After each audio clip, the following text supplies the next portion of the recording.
Good morning. It is 8 a.m. on Tuesday, September 10th, 2024. I call the Economic Development Authority meeting to order. Item number 1 is roll call, and we do have 6 members present, and we have a quorum. Item 2.1 is EDA August 13th, 2024 minutes. I'll offer a motion to approve those. Second. We have a motion and a second. Any further discussion? All in favor say aye. Aye. Opposed? Motion carries. Item 3.1, Administrative Activities, August 2024. Good morning, President Mark Graff and Commissioners.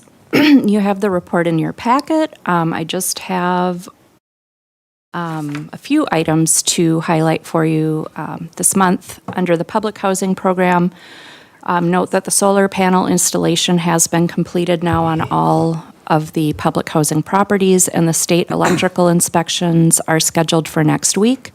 As long as all goes well, once they've passed the state inspection, then they can actually go live with those systems. So we'll see how that goes in the next week or so. None of them are live now. None of them are live until they pass that state inspection. Okay, thank you.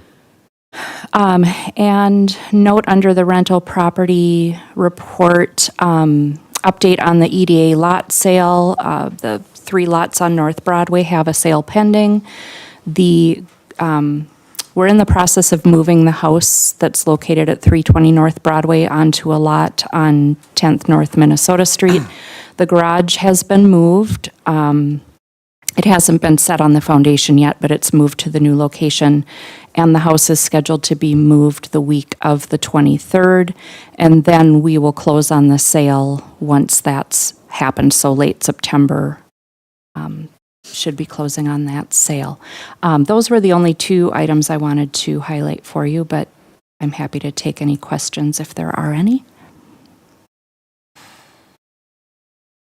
I'm excited to have the solar panels going forward and Yeah. almost ready to go. I know, it is exciting. I think it might be, I have to ask Derek for sure, but it might be the largest solar panel installation in town. There's quite a few up on the roof of Broadway House. It's just covered, and we're going to have Adam go over with his drone and get some drone footage of that when it's all done, so. With regards to the house, I'm assuming that it's a night move, or don't we know?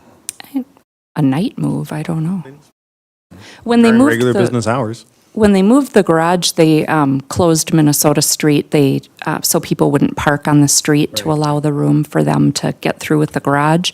So I would imagine they'll do the same thing with the house. And the garage moved on a Tuesday morning, I think, during the day. I know in the past, seems like when they move houses, it's at night or something, Oh. there's less traffic. How tall it is. Yeah. Because if it goes under any highline wires or street, like stoplights or something like that, then they might have to, it depends. I don't think it's much bigger than the garage. I mean, No, it's not a real tall house. Yeah, and they'll take it down Minnesota Street, so there won't be any stoplights Great. to worry about. So I know they had to trim some trees along the route. right, Yeah. probably ash trees. If there's no other comments, I'll make a motion to approve the administrative activities for August 2024. I'll second that. We have a motion and a second. Any further discussion? All in favor say aye. Aye. Opposed? Motion carries. Item 4.1, Payment Standards for Section 8 Housing Choice Voucher Program. All right, this is an item we review on an annual basis. The Department of Housing and Urban Development, or HUD, issues new fair market rents for each county every fall. Fair market rents are the gross rent estimates for the area, and that includes rent and any tenant-paid utilities. And then our program for Section 8 uses the fair market rents, or the FMRs, for Brown County, Minnesota.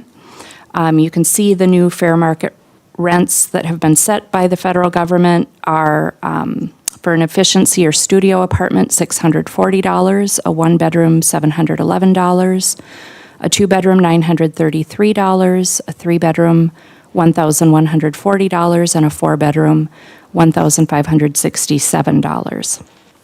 Just a slight increase from last year, not as big as we've seen in the prior year or two where we've seen significant jumps. So this is more, I would say, a normal increase or typical year. So then for the Section 8 program, we use the fair market rents to determine our payment standards for the voucher program. So HUD allows us to set the payment standards anywhere between 90% to 110% of the fair market rents for the area. And so every year when the fair market rents come out, I do an analysis of our current voucher holders. We want them to be paying, we want as many voucher holders as possible to be paying 30% of their income. That's the way the program's meant to work. However, they can pay up to 40% of their income, but we have to have certain percentages so that the payment standards are set that it's affordable for them. So anyway, I did my analysis and came up with different rates depending on the bedroom size. For the efficiency apartments,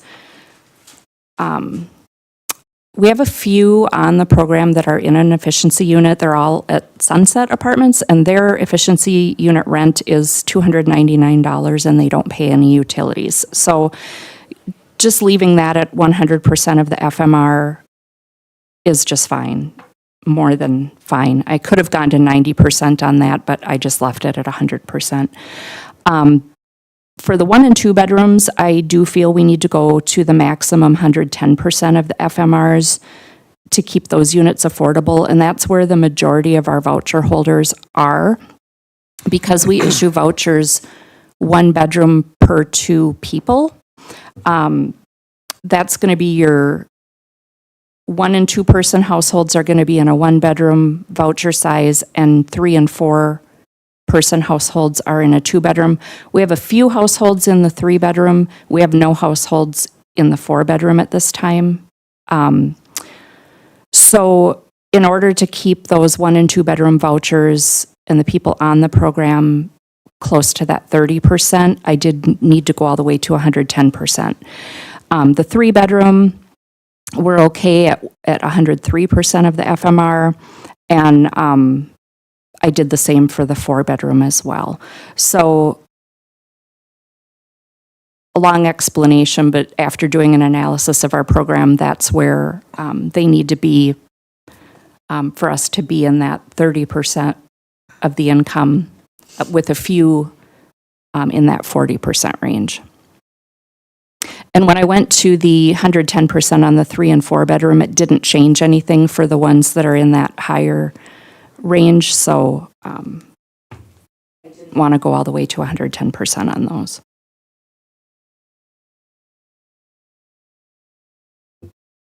Are there minimum income requirements? I mean, I know 30% of the income, but Well, you have to be under a certain income to get on the program. no, like, are they required to have a minimum income? Like, they need to make at least $1,000 a month to qualify or something like that? No, we have people on the program that are 0 income, and they pay a $50 minimum rent. That's our policy. So no, they don't have a minimum income to be on the program. If they are 0 income, then they need to find a place to rent that's within the payment standard, or it won't work. People with income can get in a unit that's where they go up to 40%, is if they're renting a unit that is a little bit over their payment standard for their voucher, then they have to pay the difference, and you have to have income in order to be able to do that. The proposed payment standards would go into effect November 1st of this year.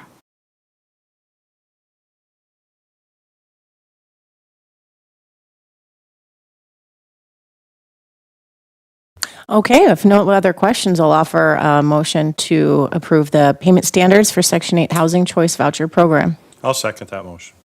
We have a motion and a second. Any further discussion? All in favor say aye. Aye. Opposed? Motion carries. Item 5.1, public housing flat rents. All right, this is another item we review every year when the fair market rents come out. We use the fair market rents to set the flat rents for the public housing program. The proposed flat rents here would be effective October 1st, 2024. So again, same fair market rents that we just reviewed for the Section 8 program. In the public housing program, families are given a choice of paying income-based rent, which is based on 30% of their income, or they can choose to pay flat rent. And sometimes, as a family has been in the public housing program over the years, their income goes up.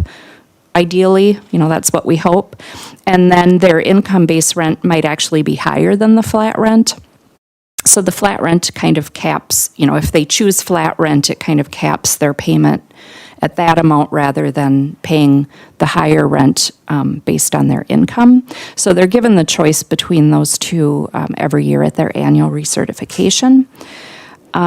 We recommend setting the flat rents at the fair market rent levels because that is the going rate for our area. And if they can afford to go out into the private market or buy a home because their income's gone up, we want to encourage them to leave public housing and then open it up for someone who needs it, so. Heather, I think I asked this question last year, but we're already in the middle of September. These rates go up in like 2 weeks. Yeah, but they wouldn't affect the tenant until their annual recertification. Okay, that's right. So for Broadway House, those all happen March 1st of next year. And then for the rental houses, it would be September 1st of next year. So they will have ample notice of the new rates. Now I remember. Good question, though. Hearing nothing, I'll offer a motion to approve the flat rents for public housing program effective October 1st, 2024. I will second that. We have a motion and a second. Any further discussion? All in favor say aye. Aye. Opposed? Motion carries. Item 5.2, EDA September 10th, 2024 claims list. The only question I had on this list was the lawn care. Isn't that large a property for a $500 bill? Is that 1 month? Yeah, I think there might have been 5 weeks on there. I think they charge $100 a time, but they are mowing until the EDA lots are sold. They mow that entire front half of the block from 3rd North to 4th North from the alley to Broadway. So that's including the vacant lot next door, the rental house, and the corner lot. That makes sense. Thank you.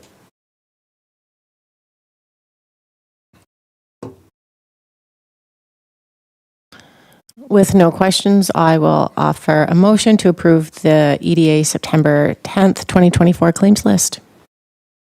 We have a, I'll second. we have a motion and a second. I was too jumpy there.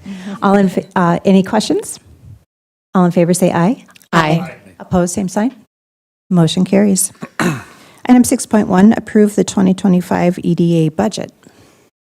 Commissioners, this is the budget for the EDA as it stands. This is what will be presented to council as part of the city's budget next week. You'll see for the taxes, we've levied the full amount allowed by statute of $117,000 again. There is a new commercial rental income on there. That is the rent for the daycare center that we receive. There is a small transfer from Garden Terrace of $260,000 to help cover some of those program expenses. You'll see it's not enough to cover the deficits that has been created because I have budgeted the full amount for all of the programs. We don't generally use the entire program, but Garden Terrace would be available to cover that deficit if needed. So unless there's any other questions, I really don't have a lot of other information to present on the budget.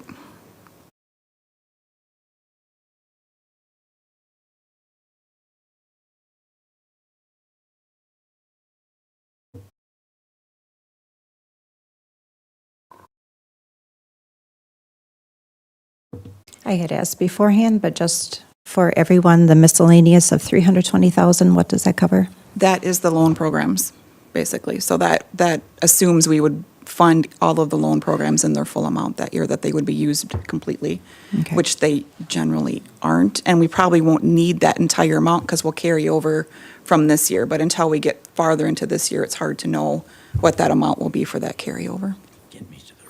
And I will note, this is the first year that we've started collecting payments under the Home Buyer Assistance Loan Program. If you recall, that program has a 5-year deferred payment. So the very first people that took out loans in 2019 are just starting to make their payments the second half of this year.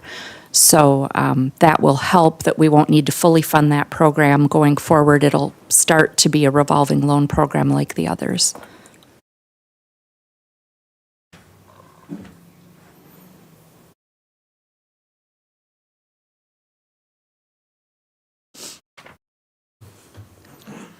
Not hearing any comments, I'll go ahead and offer the resolution approving the 2025 EDA budget. Second. We have a motion and a second. Any further discussion or questions? I guess I just had one more question. I guess under the miscellaneous, I know in the past we have been providing some funding for Newburgh. Is that accounted for in here? I believe I did still budget that, just because I didn't know what your intentions were Okay.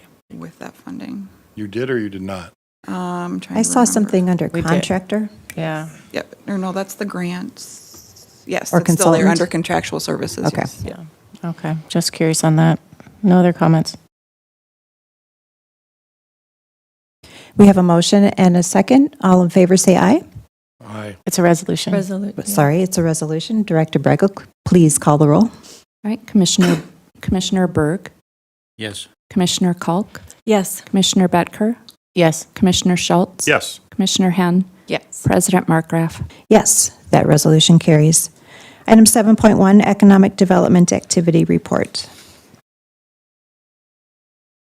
Okay, Commissioners and President Markgraf, you have the report in your packet. Last month at the partnership meeting, we had a presentation from Grow Minnesota. I think is that the Minnesota Chamber? Yeah. Yeah. So they gave us a presentation on that program, and we had discussion on that. Childcare team, we have the trainers and sessions finalized for the upcoming Childcare Appreciation and Training event that will be held in November. No activity in any of the loan or grant programs. Just wanted to note, the mayor had given me a suggestion to start visiting with some of our local businesses that are doing some major expansion projects and investing in the community. So we met with Patterson's Diamond Center, we met with Wheelborg Chevrolet, and our next meeting is with Alina to talk about their expansion project. So we will be featuring those on the Economic Development website as well as social media pages to show them some appreciation for their continued investment in New Ulm. Very So good. thank you, Mayor, for that suggestion. Thank you for following up on And the businesses are very appreciative of, getting noticed for that, so.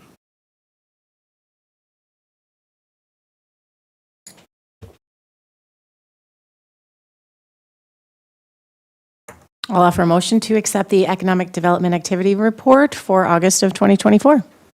Second. We have a motion and a second. Any further discussion? All in favor, say aye. Aye. Opposed? That motion carries. Item 8 is other business. We are going to switch the two and start with 8.2 and then move to 8.1. 8.2 is a closed session for potential sale of real estate. I do have a conflict of interest, and I will be leaving control of the meeting to my vice president. I believe we do have a presentation before we go into closed session, though. All right, so Jay, if you want to come up to the podium and state your name for the record. Good morning. My name is Jay Scott with Rebound Partners. Happy to be back before you this morning. Obviously, we want to talk about Garden Terrace, but before we did that, I wanted to give you just a real brief update since we were here, or I was here last month. First of all, exciting news. We're looking to close on the purchase of the Lamplighter property tomorrow. So that'll be the first step in a renovation project there to revitalize that property. Working with a local operator with Snowdrop Winery to come in and be a tenant there to open up some wine production, wine cafe, where we'll have food and beverage service offered there as well. So a lot of excitement around that and working through plans and all of that. And we hope to be under construction for the renovation yet this year. So that'll be coming down the road here soon. Also wanted to let you know, since the last meeting, we did have an opportunity to meet with Oak Hills. I know there was some discussion about their interest in the Garden Terrace property, and we met with them, and Heather and Chris were part of that meeting as well. And we since have followed up with some additional conversations. And we're looking forward to a sort of a strategic alliance partnership with them in some fashion. It probably will not relate to the initial two buildings, really more so at their discretion or decision, I think, but really looking more to the future, to the third potential building on that outlot, that we could partner with them in some capacity to help them to really, I guess, expand their services that they offer, and we'll continue to talk to them to figure out what does that partnership or alliance look like, because I think the two companies or organizations would work well together, and we could certainly bring some capital to the table, which I think would be important to them to have success, to be able to expand their facilities and do that. So I just wanted to share that update with you as well.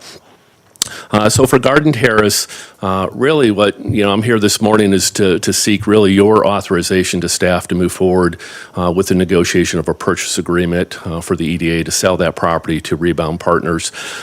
Did want to talk a little bit about valuation. I know you had a recent appraisal done there, and I just wanted to spend a few minutes to go through that. Really the terms of our offer, if you will, would be very consistent with what we presented last month to you in that letter of intent, with the exception of the purchase price. Based on the information from the appraisal, we're willing to raise that price to $7.1 million. And I wanted to go through sort of the justification for that, because what we're looking for is really a fair market price or fair market valuation, as are you as well. So we're not looking for any type of a discount, but we don't want to overpay either. We want to just pay what we feel is really a fair market price for that property. So with that, really can you see that on the screen, or? Mike, can we get the PowerPoint up on the screens? Start the show, it should just go. Okay.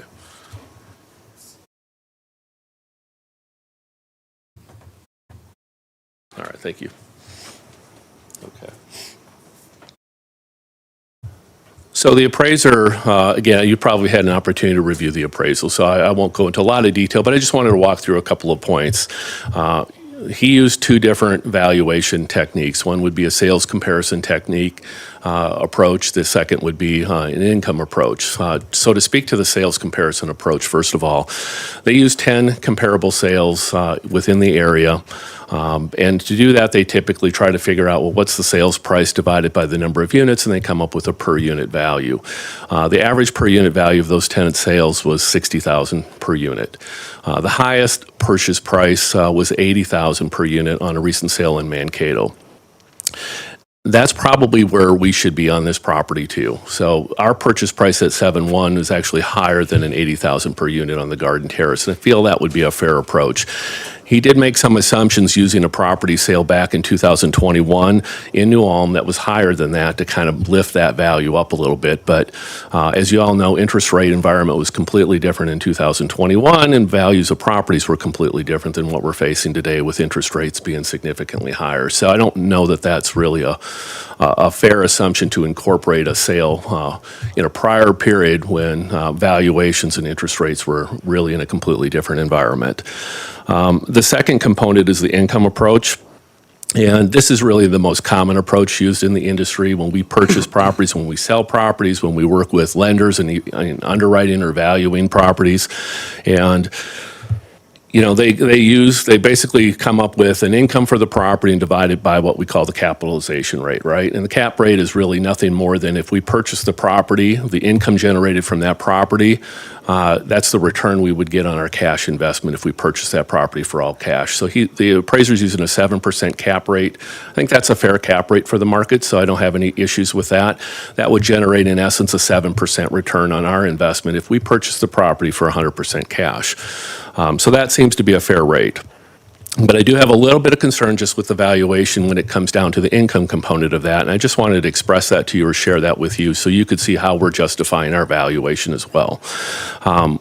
First of all, the income generation, let's take the income and the expenses, and I'm okay, generally speaking, with what those are. The appraiser did acknowledge that as a third-party sale, there would be property taxes paid on this property, and wasn't able to reach Brown County Assessor to verify that, but we have, and it's about $140,000 annual tax bill based on the current valuation. That really was not reflected in the expense structure, so there was not much of a modification made to the expenses in that.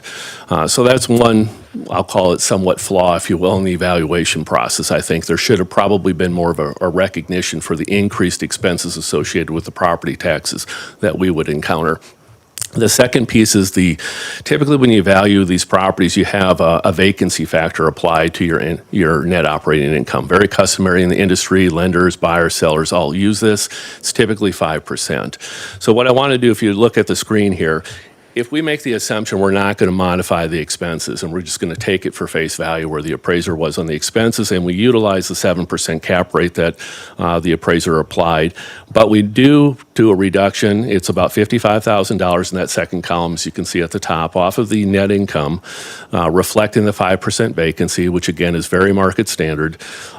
It does obviously reduce the NOI a little bit, so if we apply that to the 7% cap rate, you can see the valuation of the building then would be $7,072,000. And again, that translates actually very similarly to the value of the property at $80,000 per unit based on the sales comparable approach. So that's how we backed into the $7.1 million number that I'm here authorizing or submitting to you today for your consideration. So that's a real quick highlight. I just thought it was important to share those facts because I thought they were relevant as you consider this. I don't know if there's any questions. I'd be happy to answer questions, or even if after your closed session, if you'd like, I can come back in and answer questions at that time.